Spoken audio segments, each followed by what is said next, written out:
Here is the car sitting in the backyard. You'll notice it's quite dirty.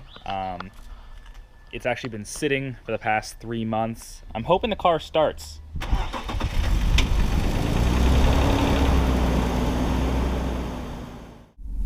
Hello everybody, welcome back to another episode of Project E46.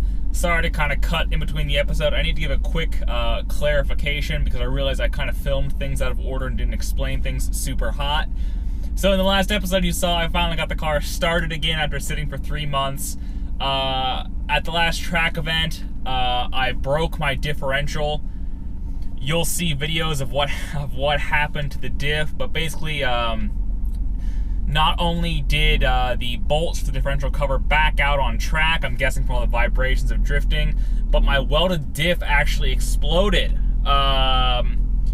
Let's cut to me taking a look at the diff. I managed to push the car out of the backyard and drop the diff out of the car so I could take a look at it and see what the next course of action was. So let's cut to that footage right now. So today we're going to open up the diff and I'm going to show you all the carnage that went down at the last drift event. So let's open up the cover and take a look inside.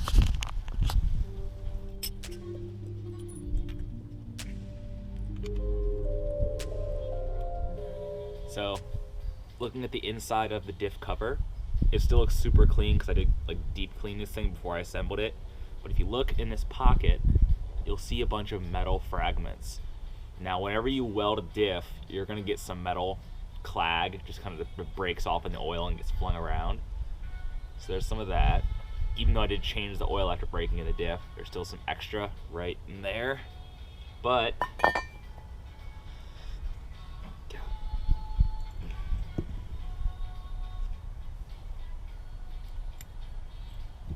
there's a little bit more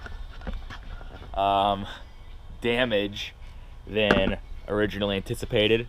Let me pull the GoPro off the mount and I will show you exactly what I'm talking about.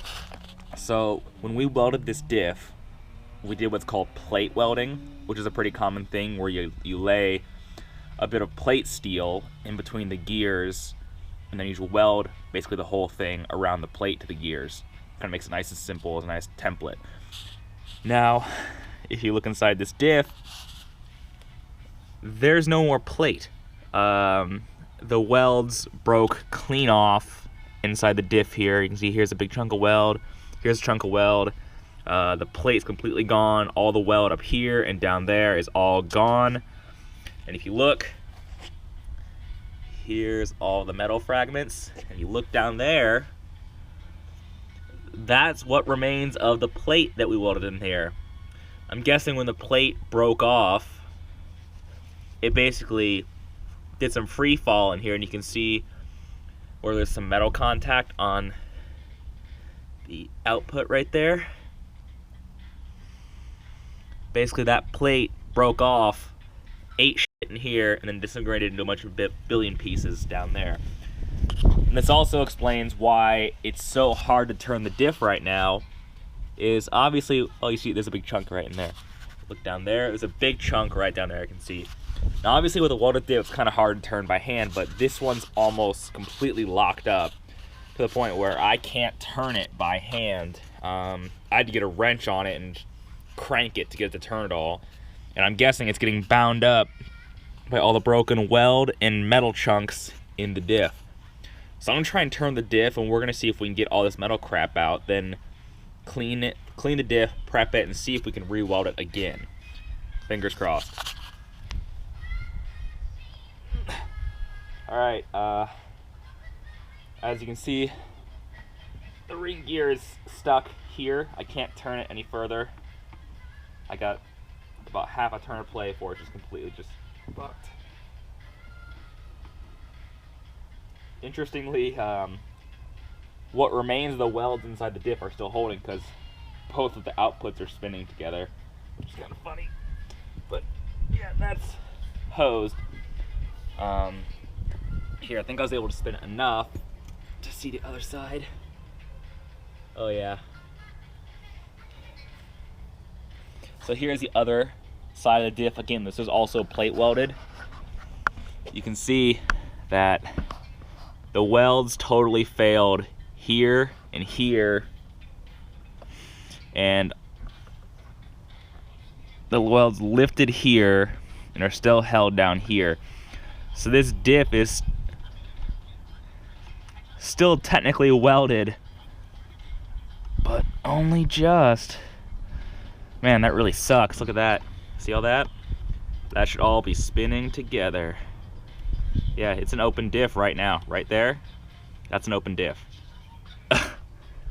So I'm gonna see if we can clean all this crap out. I can see it down there. And see if we can fix this.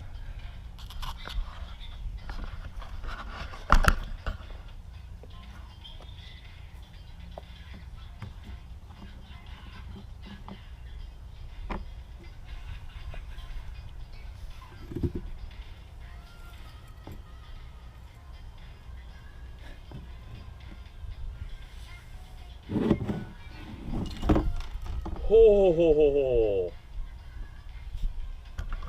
Did you hear that? All I did was tip the diff over.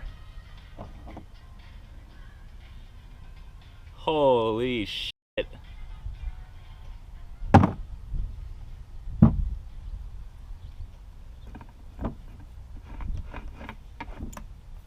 Oh, there we go. So we get those chunks out.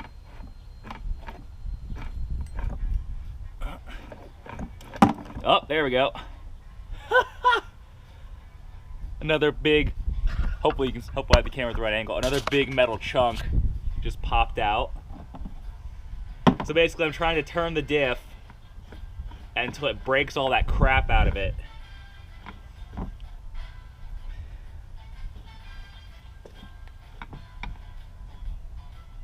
The diff's starting to free up. I can get more rotation out of it.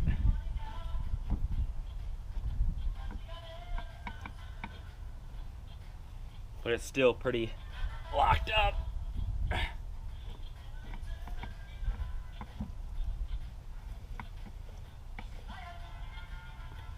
Oh, there we go.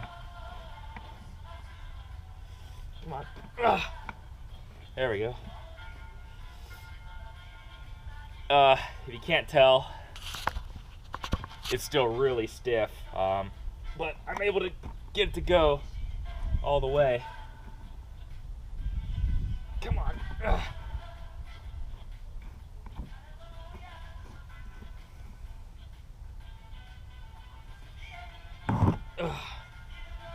So, I think those are all the, yeah, there's still some metal chunks coming out. They're smaller, but they're still coming out. Whew. But it's to the point now where at least I can get the diff to turn.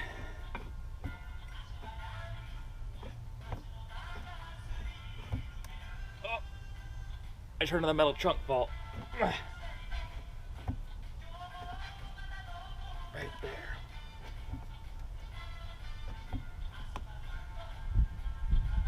Woo!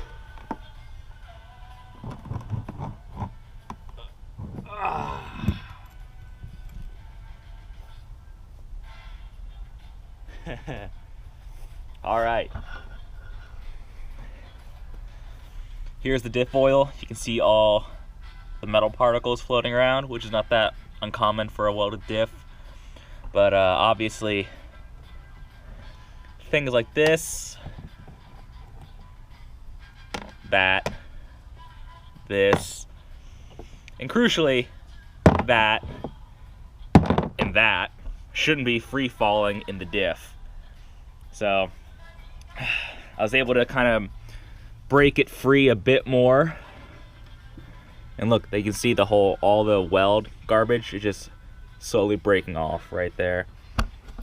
So I'm gonna cut the footage because it's gonna take a long time, but you see the process now.